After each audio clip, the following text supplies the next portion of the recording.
When I was around 7, my toothless brother and I, on long, boring taxi rides in Syria, would indulge in imperialistic fantasies of how we wanted to take over the country outside our windows.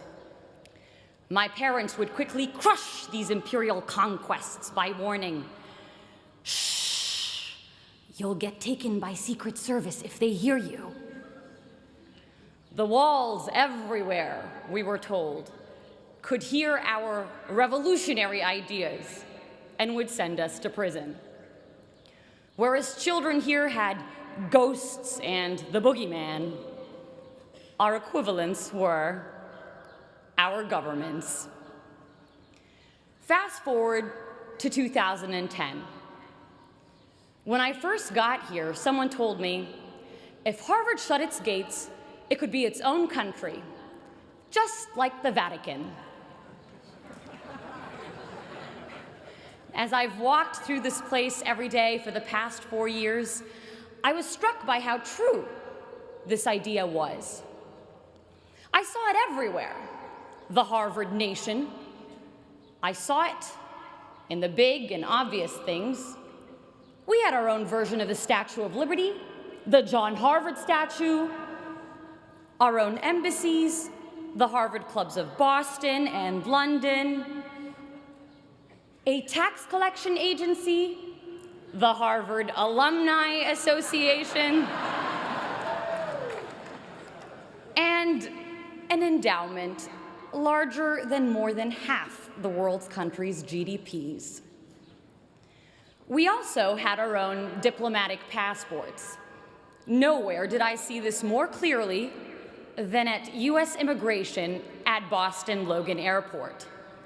Whenever they saw I was coming from the Middle East, "What were you doing there? Why are you here? Why did God make you from the Middle East?" But I made sure I dressed like our overly proud Harvard dads, with Harvard hat, Harvard shirt, Harvard shorts, and Harvard underwear. And as soon as they saw I was a citizen of Harvard, "Oh, you go to Harvard? Surely you must not be a national security threat.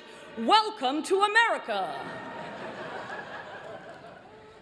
And suddenly, all the gates to the American dream opened wide.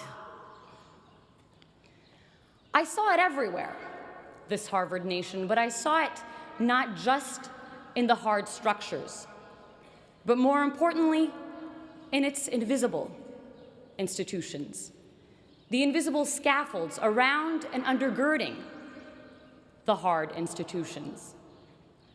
I saw it in the quarreling columns of the Crimson newspaper, its kung fu fights of ideas and lively student debates, with the potency to propel policy changes by the next morning's print.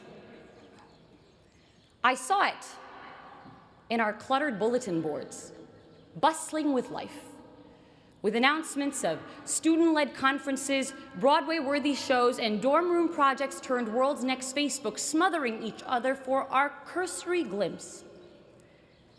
A trivial detail, these cluttered boards that often slipped notice. But where some saw papers, I saw passions, purpose, creativity. I saw a heartbeat of civic community's vivacity.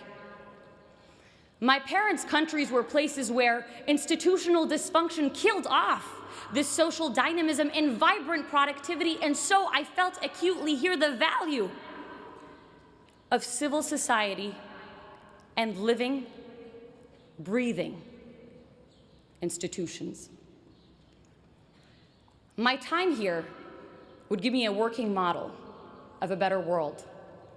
Not only that, but that sense of empowerment to initiate change. You see, with those spying walls still lurking in my memory that constrained the little Napoleons in my brother and me, you might imagine my shock when, in one of my first classes here, I suddenly found myself debating a president. So it's the 1990s. Our negotiations class professor set the stage. A war is about to break out between Ecuador and Peru. How will you stop it? I raised my hand to respond. Wait, Professor Shapiro stopped me. Tell the president what to do. And in walked the Ecuadorian president. In bringing the president to me, in having me speak to and question a shaper of history and experience the value he saw in my view, Harvard would make me feel I too could be him. I too had the power to shape history and not just be passively shaped by it.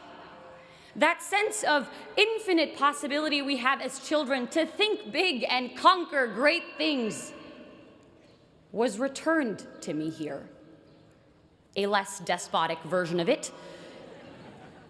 But what seemed intractable problems of the world became opportunities for me, for us, to change things. You know, when I first got here, my name was Sarah.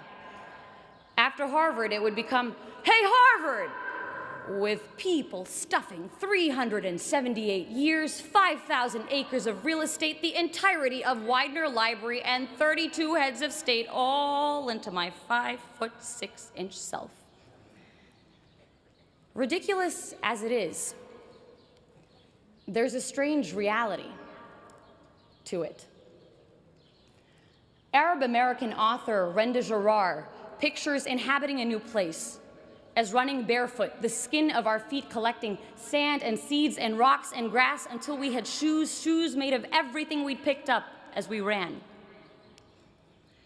And running through Harvard Yard over the past 4 years, the skin of our feet collecting a world of experiences. We each become this place in a strange way. Each of us picking up bits of people and history and ideas that changed the way we saw the world. Accumulations I hope we will continue to wear on our souls and leave a footprint of all the best we took from Harvard Yard on our new destinations. And that's why I am hopeful for the future.